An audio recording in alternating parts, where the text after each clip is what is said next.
What's good? It's Woog. Please like the video, subscribe to the channel if you are into the fight talk. We have Erickson Lubin, 24 wins and 1 loss, taking on Sebastian Fundora, 18 wins, 0 losses, and 1 draw.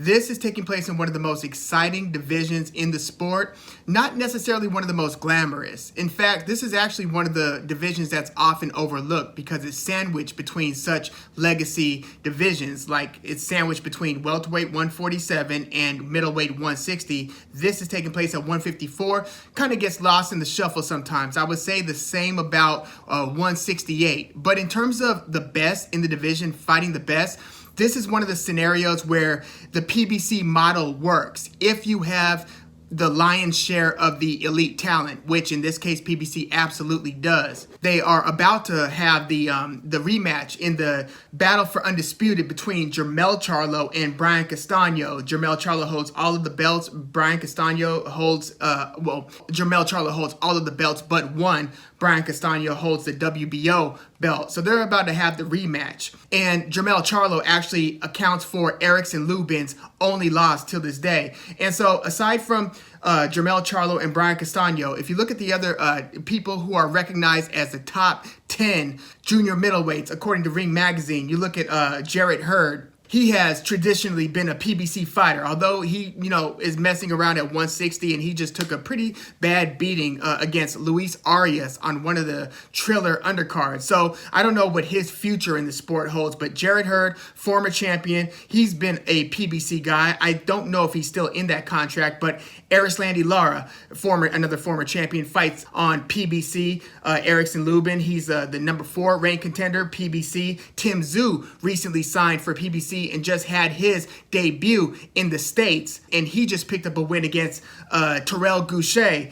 So he's another PBC guy now. Sebastian Fundora is PBC. Tony Harrison, PBC. So I've named basically the champion and the top 7 contenders, and all of them, not sure about where Jarrett Hurd stands today, but just about all of them PBC, and they actually do fight each other. Some of the guys I didn't mention was another former champion, Julian J. Rock Williams, another PBC guy who is the first to beat Jarrett Hurd, but then he lost to Jason Rosario. Jason Rosario had a couple of the belts and then lost those to Jermell Charlo. And Jason Rosario, also a PBC guy. So yeah, this is one of the circumstances where you are actually getting the best in the division, frequently fighting the best in the division. And Erickson Lubin, he's been on a lot of radar since he was like 20, 21 years old. Super young fighter. He was fighting at Barclays a lot. So this is going back to like 2016, 2015, like early career for Erickson Lubin. Fighting on a lot of prominent undercards. And what jumped out to me about Erickson Lubin is the fact that he wasn't like the type of fighter that was just electrifying you, whose talent was just jumping off the page. He's one of the guys who was a highly touted prospect, but it wasn't because, like in the case of Edgar Berlanga, he's knocking out 16 guys in the first round. Or, some guys will just jump out with blazing hand speed and it's like, oh my gosh, it's just scintillating to even look at, to where it's like, keep your eye on this guy. With Erickson Lubin, it was more like he was a patient hunter, and the patience was a little bit unusual for being a fighter that's so young. Also, his dedication to the body was pretty unusual. So patient, and he would go to the body, kind of trapping, his opponents up against the ropes and then doing a lot of damage to them, but also in the middle of the ring, being able to more or less control the fight with the jab, kind of keeps his shoulders high, but it's not like a, Philly shell where he's avoiding the contact and then coming with pot shots or anything like that. He's more so just kind of keeping his head low. He's already a shorter fighter for the division. He's about 5'9.5". Sebastian Fundora, his next opponent right here, is like 6'5", 6'6". Super unusual height for the division. But yeah, it was more so with Erickson Lubin, him displaying a lot of the technical aspects of a well-rounded game, kind of showing us that he has mastered many of the fundamentals, but he was also getting a lot of stoppages, so that didn't hurt. Well, as he started beating, better and better fighters like Jorge Cota, who he knocked out in the 4th round. By the way, Sebastian Fundora, 2 fights ago, also stopped Jorge Cota in the 4th round. But Erickson Lubin basically had a title shot against Jermell Charlo, Charlo. This is when Jermell Charlo was only holding the WBC 154-pound title. And, you know, at the time they made this fight, I was wondering, is this a little bit too much too soon? Basically too early for somebody who was like 21, 22 years old in Erickson Lubin? You know, we had already seen how good Jermell Charlo was. So it was one of those things where it's like, damn, we know that Jermell Charlo is elite, you know, championship level. We think Erickson Lubin could be that if he's not already, but damn, this is a lot to take on early. And in the first round of this fight, Erickson Lubin dips down into a Jermell Charlo right hand. And when Jermell Charlo throws hard, he throws with violent, wicked intentions. And he threw this low right hand. It was almost like a scooping uppercut shot of a right hand. So he threw it low. Erickson Lubin ducked right into that, and it electrified him. It was one of those where his arm was stiff. It took him about 6 seconds of kind of like rocking back and forth before he could even start making the motions to really attempt to get up. But yeah, he kind of short-circuited, and that was it. It was a first-round knockout. Pretty shocking. One of the most devastating knockouts of Jermell Charlo's career. But yeah, when Jermell Charlo hits you well, he could spark you. And that's exactly what he did to Erickson Lubin. So, you know, I don't want to say that this was, in fact, too much too soon for Erickson Lubin. You know, there might have been a little bit of luck involved. I don't think that you would get the same result if you ran it back. Well, I'm not saying that Jermell Charlo wouldn't stop Erickson Lubin in the rematch, but it wouldn't be one of those things where it's like, oh, this guy didn't even belong in the ring with him. Look at what he did to him in the first round. I don't think that was the case. I think this was a little bit of lightning in the bottle for Jermell Charlo, but taking nothing away from the knockout. What we got was what we got. And so since then, Erickson Lubin has had 6 fights, has won them all, and all but 2 of them came via knockout. So he's 6-0 in his last 6 fights with 4 knockouts, the second of which was against Ishii Smith, which was on the Gervonta Davis versus, I want to say, Hugo Ruiz undercard. I actually attended that fight, but it was initially supposed to be Gervonta Davis versus Abner Mares, but Abner Mares pulled out like right before the fight, like days or maybe a week before the fight due to an injury. So Hugo Ruiz was like a late replacement, and Gervonta Davis made very quick work of him. But Erickson Lubin in this undercard fight against Ishii Smith became the first to stop Ishii Smith, and he actually put Ishii Smith into retirement. It was a 3rd round stoppage. And in Erickson Lubin's 2 most recent fights, it was against Terrell Goucher, the guy who we just saw in the ring against Tim Tszyu, dropping Tim Tszyu in the early rounds and then kind of getting beaten down over the course of several rounds. He made it the distance. Terrell Goucher is kind of becoming one of those like guys who's kind of going from being a contender to being more of a litmus test, to where if you are the real deal, Terrell Goucher is the type of opponent that you need to prove that against. And Erickson Lubin won the vast majority of the rounds against Terrell Goucher, won it via 12-round unanimous decision, and then in his latest fight, he fought Jason Rosario, and you know, he hurt Jason Rosario early. He had him backing up, he had him kind of wobbled. But then in the 3rd round, Jason Rosario hurt the hell out of Erickson Lubin. And it was with like a well-timed jab that Erickson Lubin kind of stepped into. But he was very wobbled. He went back into the ropes. And Jason Rosario is one of those guys that really comes at you. He's a little bit like Nakathila, the guy who we saw fight Shakur Stevenson. And then Nakathila just stopped Miguel Berchelt, somebody who's like very front foot heavy, looking for opportunities to throw a wild and violent right hand where if he connects with you, he could put you out. Look at what Jason Rosario did to stop Julian J. Rock Williams and take his belts. So Jason Rosario was coming at Erickson Lubin, hit him with that nicely timed jab, and then followed it up with a couple nice power punches. Erickson Lubin made it out of the 3rd round. His corner, I think it was Kevin Cunningham, basically said, "What the hell are you doing, man? This is not the guy that you F around against," basically. And then Erickson Lubin got his mind right, started controlling the fight again with the jab, and then started working Jason Rosario to the body, ended up finishing Jason Rosario, dropping him multiple times in the 6th round, ended up being a knockout with, again, primarily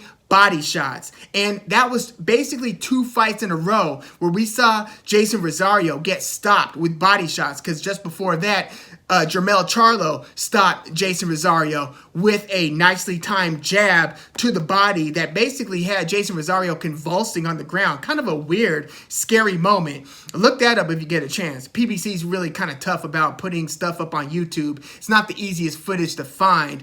But yeah, look at what Jason Rosario, or better yet, Jermell Charlo did to Jason Rosario. So after that, Erickson Lubin stopped Jason Rosario in the 6th round. But Jason Rosario is a very different style of opponent than what we're getting here in Sebastian Fundora, who has basically become kind of must-see TV just because of how outsized his opponents are against him. Again, this guy is 6'6", fighting at 154. The most recent parallel I could think of is Paul the Punisher Williams. Some of you guys might not remember, but Paul the Punisher Williams was a guy who, you know, he had lost against, I think it was Carlos Quintana, but then he ended up having he lost by decision to Quintana, ended up coming back and knocking Quintana out in the 1st round. The first time I saw Paul the Punisher Williams might have been against Sharmba Mitchell, knocked him out early, and then he, you know, beat Antonio Margarito via decision. This is before Antonio Margarito lost to Manny Pacquiao. This is before Margarito lost to, or beat Miguel Cotto. So this is before Margarito lost to Sugar Shane Mosley. It was Paul the Punisher Williams, who was about like 6'2", 6'3", but he looked a lot taller than 6'2", 6'3", largely because of his reach, but he was also super, super high volume, where he was basically throwing like 80 to 100 punches around, just kind of a cyclone. And Sebastian Fundora kind of has some of those same properties where, again, he's a lot taller than Paul Williams was, and Paul Williams fought between 147 and then 160. And Paul the Punisher Williams was a former belt holder, fought like a super close fight with Sergio Martinez in their first fight. I think he had beaten Sergio Martinez. Yeah, he beat Sergio Martinez. So think about that. Paul the Punisher Williams had beaten Antonio Margarito. He had beaten guys like Verno Phillips. He beat Winky Wright. And then he beats Sergio Martinez. Then he stops Kermit Cintron. And then in the rematch against Sergio Martinez, he absolutely gets vanquished in the 2nd round. He gets hit with a nice counter, totally didn't see it. He falls face first like an Eiffel Tower, or excuse me, a leaning tower. It was just timber, and he just went face first, eyes wide open, and the camera caught it all. Check out the rematch between Sergio Martinez and Paul the Punisher Williams. And then Paul Williams had 2 more fights. One of them was a fight that he was actually awarded a victory against Erickson Lara when Erickson Lara was still pretty young. But I watched that fight. Erickson Lara deserved the victory against Paul Williams. And then Paul Williams got in a devastating, I think, motorcycle accident and has been in a wheelchair ever since. Basically paralyzed, I believe, from the waist down. He became an ambassador of sorts, and he's, you know, done a lot of good. And I'm glad that he didn't lose his life in that devastating accident, but it did end his boxing career. But Paul the Punisher Williams is the closest thing that I could think of when I see Sebastian Fundora, largely because he also gives up his height. Sebastian Fundora doesn't fight like, we'll say, Tyson Fury fought against Vladimir Klitschko, where you use every bit of that height and try to keep the person on the outside with the jab. No, Sebastian Fundora actually likes to get shoulder to shoulder and mix it up. He throws a ton of punches, and he will throw punches at range, just like Paul Williams did. So he'll throw, you know, 1, 2s and 3s and 4s, and he will put on a lot of volume, and he throws very hard. He knocks most of his opponents out, and in his latest fight against Sergio Garcia, it turns out that he's got a chin too, because he gets hit more than you would like somebody who's that tall and that lean to be getting hit. But he was durable. He ended up beating Sergio Garcia via 12-round decision, unanimous decision, but it became a lot more of a brawl than you would want somebody who's considered a potentially elite fighter to endure. You want to see this guy basically winning rounds by like a landslide. That wasn't the case against Sergio Garcia. It ended up being a phone booth style fight, and this was on the Gervonta Davis versus Isaac Cruz undercard. But Sebastian Fundora, in his young career, and I mean very young, he's still only 24 years old. And, you know, Erickson Lubin is still a very young fighter, 26 years old. But Sebastian Fundora has beaten Nathaniel Gallimore, who had beaten Jason Rosario. He's beaten, as I mentioned, Jorge Cota, and now Sergio Garcia, handing Sergio Garcia his first loss. Not that that Sergio Garcia is an elite fighter, but he was somebody who was kind of on the rise, a prospect, if you will, and he took his O from him. And, you know, a couple years ago, this is like 6 fights ago, because Fundora is still a pretty active fighter. He's not like a 1 fight a year, 2 fights a year type of guy. Not yet, at least. But he fought Jamonte Clark, who is himself a very tall fighter. And he fought to a split draw with Jamonte Clark. And a lot of people thought that Jamonte Clark should have gotten the decision victory over Sebastian Fundora, including Erickson Lubin. And that's why Erickson Lubin, when he refers to this fight, he's like, Jamonte Clark fought a draw with Sebastian Fundora, because he believes that Jamonte Clark deserved the win. In fact, Jamonte Clark is actually one of the guys who's been working with Erickson Lubin in preparation for the Sebastian Fundora fight. So Erickson Lubin has been sparring with and working with Jamonte Clark, basically preparing for a much, much taller opponent. So what do I expect between Erickson Lubin and Sebastian Fundora? This is a very fun matchup. It's one of those that, you know, really can go either way.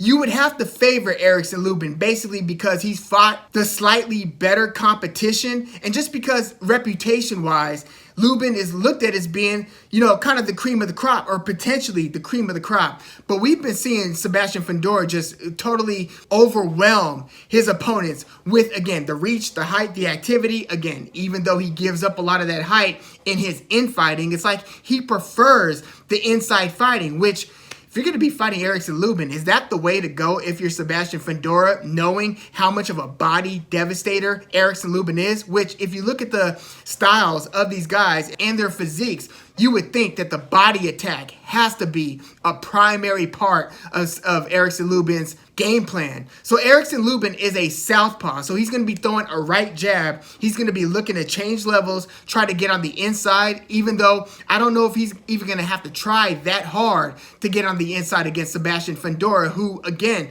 likes to take the fight to the opponents. Now, Sebastian Fundora, as I said, unusually good chin for somebody who's that tall and lanky, but you don't want to have to prove that against Erickson Lubin, because if Erickson Lubin does start investing to the body, which, I mean, what else are you going to do? The guy's 6'6". It's not like you're going to start off just jabbing him to the face and hitting him with straight left hands from the opening bell. So you're going to have to make him come a little bit lower, which, again, Sebastian Fundora's track record shows that he will oblige and he will actually prefer it to be that way. But if he starts coming down with Erickson Lubin's ability to throw uppercuts, which Sebastian Fundora also throws some really nice uppercuts, and he'll throw some nice hooks as well. And Erickson Lubin, if there is an Achilles heel, he does have a questionable chin, not only because we saw him get knocked out by Jermell Charlo, but because we saw him get hurt pretty badly against Jason Rosario. So these ingredients, the fact that Lubin doesn't have the greatest chin, and Sebastian Fundora, the super tall fighter, does appear to have a pretty good chin, and the tall fighter who you would think wants to keep this on the outside actually wants to bring this inside against a guy who can fight like hell on the inside, who specializes in a body attack. Unless one of these guys, Fundora specifically, totally changes up his game plan and suddenly becomes a stick and mover with the 6'6" height and that long reach. He's got like a 80-inch reach. Lubin has a good reach for his height. Lubin's reach is 74.5 inches, but versus 80 inches, right? So unless Fundora all of a sudden becomes somebody who's like jab, jab, circle, jab, if he's going to turn into that, then all bets are off. And I don't think that's going to work, because you can't, just change your game overnight and be able to do it against somebody of the highest caliber. So I don't expect that. I expect these guys to more or less fight like they normally do. So who comes out on top if that's the case? Well, the betting odds are actually pretty damn close by boxing standards. Erickson Lubin is like a minus 160. Sebastian Fundora is like a plus 120. So basically they're saying Erickson Lubin is like a 1.5 to 1 favorite. So they see this as being a near pick'em, again, by boxing standards. And I don't disagree with that too much. And I am worried for Lubin's sake how his chin is going to hold up as Sebastian Fundora pours on the offense. I just think that Fundora has so much body to expose against somebody who is the Hammer. Literally, his nickname is the Hammer, who wants to damage the body and then go high once you start showing the effects of your body being compromised. I think that that might be the eventual story here. I've got Erickson Lubin via late stoppage, even with the slightly questionable chin. I think Lubin will endure getting hit by this guy. I don't think Fundora is just going to get him out of there early. If Fundora gets Lubin out of there and stops Erickson Lubin, the sky's the limit for like how much attraction that'll bring to Fundora's next fight. This is a big high stakes fight. I'm a little bit surprised they both agreed to it. I mean, they have some history. You know, like Erickson Lubin said that Fundora's dad used to drive him being Lubin, to fights as a kid. Like, they have a lot of history. Erickson Lubin's from Florida. Sebastian Fundora's from Florida. Oh man, this is like a treat for boxing fans, because when you've got two guys who are like on the true come up and are knocking on the door, it's unusual that these guys end up meeting and agreeing to fight in such a, hey, winner takes all. Winner goes this way, loser needs to figure it out. But that's what we have here. And I'm taking Erickson Lubin. I think that he is the more fundamentally sound. I think Sebastian Fundora just leaves himself too exposed in these exchanges. And yes, he does like to brawl. And yes, he does hit very, very hard. But his chin is just too out there. His body is just too long, too easy of a target for somebody who, with the hammer of Erickson Lubin. I think that he eventually gets the stoppage of Sebastian Fundora. And you know, I don't think Fundora is going to be at 154 for too much longer. He's just too damn tall for the division. And maybe it's going to take a loss to Erickson Lubin to get Fundora to say, you know what, okay, I'm going to go to 160 or even 168, but 160 first. I think Erickson Lubin is going to pull off the late stoppage win over Sebastian Fundora. I don't know if he's going to catch him high and drop him, or if he's going to hit him to the sides and get Fundora to like take a knee, or one of those scenarios. But yeah, let me know what you think of Erickson Lubin versus Sebastian Fundora. This fight is going under the radar. This is definitely a boxing fan's boxing match, because these guys aren't like celebrity level names, but if you know the sport, then you know this is one to watch. Please let me know what you think in the comments. Like the video, subscribe to the channel if you are into the fight talk. I'm Woog. Thanks for tuning in.